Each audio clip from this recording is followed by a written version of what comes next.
Hello friends, welcome to channel Eduform. S L Pandeep Patidar. हम बात कर रहे हैं human anatomy and physiology D pharm first year का subject unit 5 part 4 brief information regarding disorder of blood के बारे में हम डिस्कस कर रहे हैं। रेफरेंस हमारा essential of medical physiology by K Sembulingam and Prema Sembulingam और basic anatomy and physiology by N Murgesh. दोनों ही बुक काफ़ी बेहतर है। अभी तक बात करें तो स्कोप एनाटॉमी और फिजियोलॉजी का हम डिस्कस कर चुके हैं, जो कि यूनिट फर्स्ट में है, definition and various term used in anatomy. ये सब डिस्कस हो चुका है। सेल पूरा हो गया यूनिट 2। थर्ड एलिमेंट्री टिश्यू हो चुका है। फोर्थ स्केलेटन सिस्टम, जॉइंट्स और जॉइंट डिसऑर्डर हम बात कर चुके हैं। और आज हमारा यूनिट 5 भी कंप्लीट हो जाएगा। इसके बाद शायद लिम्फेटिक सिस्टम है, वो हम पढ़ेंगे, देखेंगे आपके सिलेबस में क्या है। लेकिन ये 5 यूनिट हमारी पूरी आज कंप्लीट हो जाएंगी। जो आज का वीडियो है उसके डिस्क्रिप्शन बॉक्स में मैं पुरानी 4 यूनिट और इस 5वीं यूनिट के जो वीडियो हैं उनके लिंक डाल दूंगा। आप वहां जाकर देख सकते हैं। और आप में से जो भी चैनल पर पहली बार आए हैं वो चैनल को सब्सक्राइब करें, बेल नोटिफिकेशन पर प्रेस करें, ताकि मेरे अगले आने वाले वीडियो के नोटिफिकेशन आप तक पहुंच सके। अब डिसऑर्डर ऑफ ब्लड की बात करें तो ये 4 तरह से हमने कैटेगराइज करा है। Disorder of red blood sales, disorder of white blood cells, disorder of platelets और डिसऑर्डर ऑफ क्लॉटिंग। अब disorder of red blood sales की बात करते हैं तो इसमें क्या होगा, रेड ब्लड सेल से रिलेटेड डिसऑर्डर की बात करेंगे तो ये होता है एनीमिया और पॉलीसाइथेमिया। अनीमिया जनरली हम बोलते हैं तो क्या होता है, reduction in red blood cell हो सकता है, हीमोग्लोबिन कंटेंट हो सकता है और पैक्ड सेल वॉल्यूम। इन तीन चीज में से कुछ भी हो सकता है। जो आपके पैक्ड सेल वॉल्यूम है या तो वो कम हो गई हो, या रेड ब्लड सेल में कोई प्रॉब्लम है, या हीमोग्लोबिन में कोई प्रॉब्लम है, तो क्या होगा, आपका अनीमिया हो गया। अब अनीमिया को या एनीमिया को हमने किस तरह से, 2 तरह से कैटेगराइज क्लासिफाई किया है, मार्फोलॉजिकल क्लासिफिकेशन और इटियोलॉजिकल क्लासिफिकेशन। मार्फोलॉजिकल क्लासिफिकेशन में नॉर्मोसाइटिक नार्मोक्रोमिक एनीमिया, इसमें क्या होता है कि रेड ब्लड सेल्स और हीमोग्लोबिन कंटेंट नॉर्मल रहता है जो रेड ब्लड सेल्स है, लेकिन क्या होता है, जो रेड ब्लड सेल्स का काउंट होता है वो कम हो जाता है। यानी कि सेल का साइज बराबर है, हीमोग्लोबिन कंटेंट बराबर है, लेकिन क्या है, नंबर ऑफ सेल्स क्या है, वो रिड्यूस हो गए। कौन से, रेड ब्लड सेल्स। इसको बोलते हैं हम नॉर्मोसाइट नॉर्मोक्रोमिक एनीमिया। अब मैक्रोसाइटिक नॉर्मोक्रोमिक एनीमिया, इसमें क्या होता है, red blood cell size increase और due to this the red blood cell count is reduce. Red blood size जो सेल्स है उसकी साइज बढ़ जाती है। सपोज करो एक ग्लास में 10 सेल आती है और उसकी साइज बढ़ जाएगी तो कितनी सेल आएगी, 3 या 4, क्योंकि जो साइज थी उससे साइज बड़ी हो गई, ग्लास तो उतना ही बड़ा है।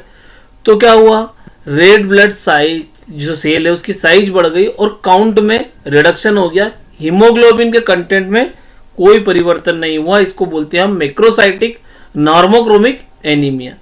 फिर मैक्रोलाइटिक हाइपोक्रोमिक एनीमिया में क्या होता है, the red blood cells are immature and larger in size. Immature होती है और लार्ज उसकी साइज हो जाती है। और मैच्योर रेड ब्लड सेल्स में क्या होता है, हीमोग्लोबिन बराबर मात्रा में पाया जाता है, लेकिन जब आपकी रेड ब्लड सेल्स इमेच्योर है तो क्या हो गया, हीमोग्लोबिन का कंटेंट जो है वो कम हो जाएगा।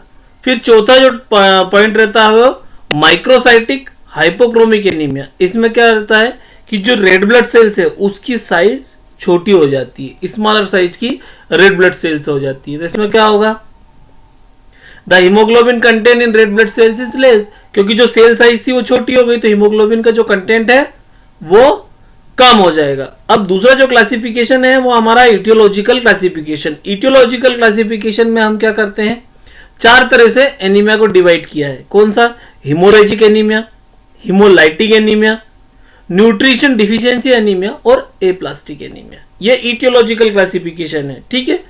हिमोरेजिक एनीमिया में क्या होगा, हिमोरेज किस कारण से हो सकता है, या तो आपका एक्सीडेंट हो गया पेशेंट का, अल्सर हो गया, एक्सेसिव यूटेराइन ब्लीडिंग हो गई पेशेंट को, पुरपुरा हो गया, या हीमोफीलिया हो गया। ये 2 तरह का होता है, एक्यूट हिमोरेज और क्रोनिक हिमोरेज। एक्यूट हिमोरेज जो आपका एक्सीडेंटल केस के कारण ज्यादा ब्लड निकल गया उसको बोलते हैं हम एक्यूट हिमोरेज और हिमोरेजिक एनीमिया हो गया। और क्रोनिक हिमोरेज में क्या होता है कि आपके लॉन्ग टर्म तक आयरन डिफिशियंसी हो जाती है, उसको हम बोलते हैं क्रोनिक हिमोरेजिया, ब्लड लॉस के कारण। ठीक है, दूसरा होता है हमारा हिमोलाइटिक एनीमिया। हिमोलाइटिक एनीमिया में क्या होगा कि जो रेड ब्लड सेल्स है उसका डिस्ट्रक्शन हो जाता है। और डिस्ट्रक्शन क्यों होता है? एक रेड ब्लड सेल से दो रेड ब्लड सेल्स नहीं, एक्सेसिव अमाउंट में क्या होता है, आपका रेड ब्लड सेल्स का डिस्ट्रक्शन होना स्टार्ट हो जाता है। या तो केमिकल पॉइजनिंग हो गई पेशेंट को, लेड, कोल या टार के कांटेक्ट में वो आ गया, इन्फेक्शन हो गया जैसे मलेरिया, सेप्टिसीमिया हो गया पेशेंट को। तो ऐसी कंडीशन में क्या होगा, रेड ब्लड सेल्स का डिस्ट्रक्शन बढ़ जाता है। प्रेजेंस ऑफ केमिकल हिमोलाइसिस, जो केमिकल हिमोलाइसिस है उनका प्रेजेंस बढ़ गया ब्लड में। एंटीआरएच फैक्टर हमने यहां पर पढ़ा था, तो प्रेजेंस ऑफ एंटीआरएच फैक्टर है, उसके कारण हिमोरेज बढ़ गया। Default in the shape of red blood sales, red blood sales का किसी कारण से शेप चेंज हो गया तो क्या होगा, हिमोलाइटिक एनीमिया होगा। उसी तरह हम न्यूट्रिशन डिफिशियंसी एनीमिया बोल देते हैं। तो न्यूट्रिशन डिफिशियंसी में क्या है, हम जानते हैं कि इरिथ्रोपोइसिस में iron, protein, vitamin C, vitamin B12 और फोलिक एसिड बहुत ज्यादा जरूरी है। किसमें, इरिथ्रोपोइसिस आपकी जो रेड ब्लड सेल्स की मेथड है प्रिपरेशन की या बनने की जो मेथड है। अब इन सब्सटेंस की डिफिशियंसी हो गई तो क्या हो गया, अनीमिया हो जाएगा। जैसे आयरन की डिफिशियंसी हो गई तो हम क्या बोलेंगे, आयरन डिफिशियंसी एनीमिया। और प्रोटीन की डिफिशियंसी होती है, protein deficiency anaemia. Pernicious anaemia यार एडिसन्स एनीमिया, इसमें क्या होता है, B12 की डिफिशियंसी हो जाती है, विटामिन B12 की। और मेगालोब्लास्टिक एनीमिया में क्या होता है, फोलिक एसिड की डिफिशियंसी हो जाती है। तो ये होता है आपका मेगालोब्लास्टिक एनीमिया। किसके कारण हो रहा है, न्यूट्रिशन के कारण, तो इसको हम बोलते हैं न्यूट्रिशन डिफिशियंसी एनीमिया। उसी तरह अब हम बात करते हैं एप्लास्टिक एनीमिया। एप्लास्टिक एनीमिया इस कारण से होता है कि आपके बोन मेरो में कोई प्रॉब्लम हो गई, जहां पर हमारी आरबीसी का प्रोडक्शन होता है, जहां पर आरबीसी बनती है, उस बोन मेरो में कोई प्रॉब्लम हो गई तो इसको क्या बोलते हैं हम, एप्लास्टिक अनीमिया।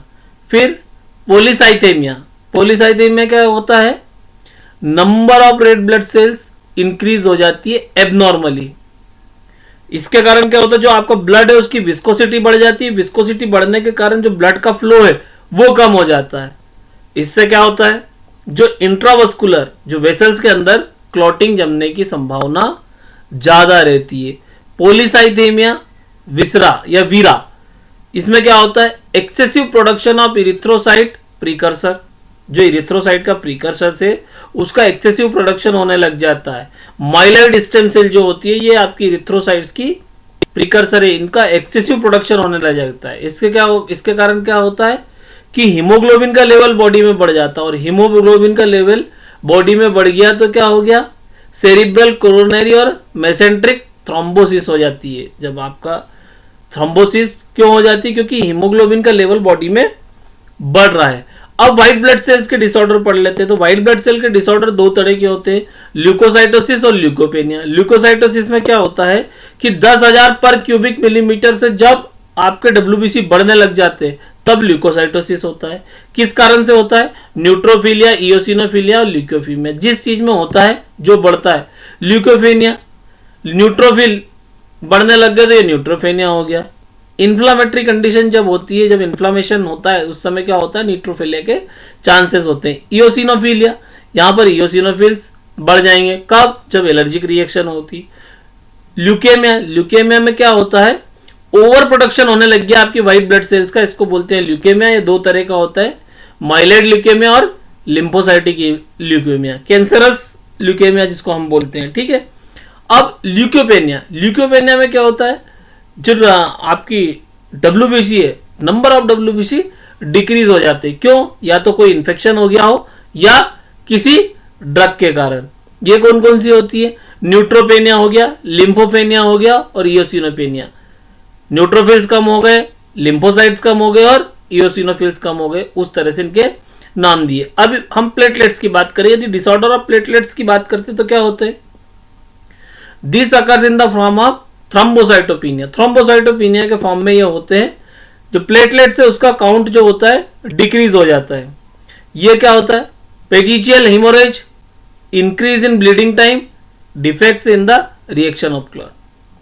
पेटिशियल हिमोरेज जो होता है ये क्या होता है कि जब आप बहुत सारे पेशेंट को देखते हैं कि बहुत रेडनेस फुंसियाँ होती है और धीरे धीरे वहाँ से ब्लडिंग होती रहती है, तो ये पूरे शरीर में से यदि हो रही है और एक्सेसिव हो रही तो ये हो गया एक हिमोरेज।